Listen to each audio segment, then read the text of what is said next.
On May 23rd to 24th, Chinese PLA kicked off military drills encircling Taiwan. If that raised explosive tensions, brace yourself for the technological nuclear bomb the United States previously threatened to detonate. 2 days ago, Bloomberg cited sources claiming that the semiconductor giants ASML and TSMC can remotely disable their chip-making equipment if mainland China attacks Taiwan. ASML and TSMC are the undistributed titan of global chip production today. If the claim is true and they went ahead with it, it would trigger a catastrophic breakdown in the worldwide semiconductor supply chain and in turn disrupt digital device manufacturing. This would cripple Taiwan's economy, but it would also backfire and hurt the US economically. That's because so many major American tech companies rely on the chips from TSMC. The surprising part isn't the high level of technology involved, it's not particularly advanced, but rather the questionable intelligence and mindset behind the US issuing such a self-destructive threat. To provide some context, here are the key points. Chinese communications expert Xiang Ligang believes remotely disabling lithography machine is technically feasible, but there are countermeasures against remote sabotage that could allow operations to restart. However, the shockwaves would still be catastrophic for companies and device makers dependent on the chips. TSMC is a civilian company, but the advanced chip it produces supply major US tech giants like Qualcomm, Apple, Nvidia, AMD, a huge chunk of the American semiconductor industry. If TSMC lithography machines were neutralized, there are two monumental issues. One, under what law can ASML cripple a customer's machine? That would decimate their commercial credibility. Who would ever import their equipment again? The temporary edge would quickly erode as rivals caught up. It's a self-destructive plan. If TSMC's operations were paralyzed, wouldn't that obliterate scores of US companies?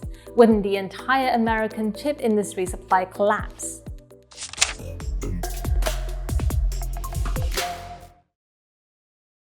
Industry analyst Lin Wen of the China Academy further argues that simply shutting down TSMC may not achieve this intended goal.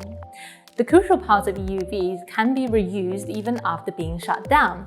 As we know, the most crucial part of an EUV machine for microchip production is the optical system, specifically the projection optics and illumination system.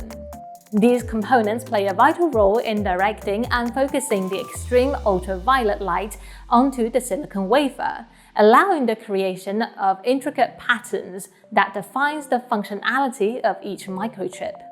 The optical system, including mirrors that reflect and direct light with nanometer precision, is essential for achieving the high level of detail and precision required in lithography processes. Keeping the optical system intact will render the whole remotely disabling technique pointless.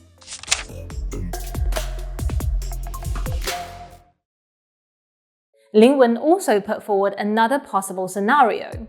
What if China doesn't need these EUVs by then? In fact, Chinese companies are taking a very different approach than their Western counterparts in building lithography machines. According to reports, Huawei and China's Semiconductor Manufacturing International Co., SMIC, have submitted patents for a chip production method called self-aligned quadruple patterning, SAQP. The SAQP process enables the creation of microchip patterns that have dimensions smaller than what can be achieved using traditional photolithography techniques alone. It accomplishes this through a multi-layer patterning approach that mimics the meticulous construction of an extremely detailed scale model. Specifically, it first deposits an initial layout of wider features and leaves spacing in between to guide subsequent steps. Rail-like structures are then formed on the side of these features to designate where narrow patterns will be placed.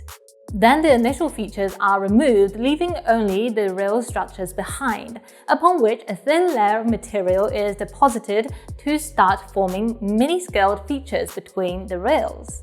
Excess materials are cleaned away to reduce these dimensions even further. The process repeats, adding more rail structures and then selectively etching materials to carve out increasingly finer lines and spaces that can be as narrow as a third the width of a human hair. This allows integrated circuit manufacturers to print vastly smaller circuitry elements than standard photolithography is technically capable of achieving in a single photochemical exposure. Using SAQP, Huawei and SMIC will produce 5nm class processed microchips, which will meet most of the demand. With that being said, the more important message here for the US policymakers is to never look at the Taiwan issue through the lens of semiconductor production. When comparing with China's reunification, these two issues have different levels of magnitude.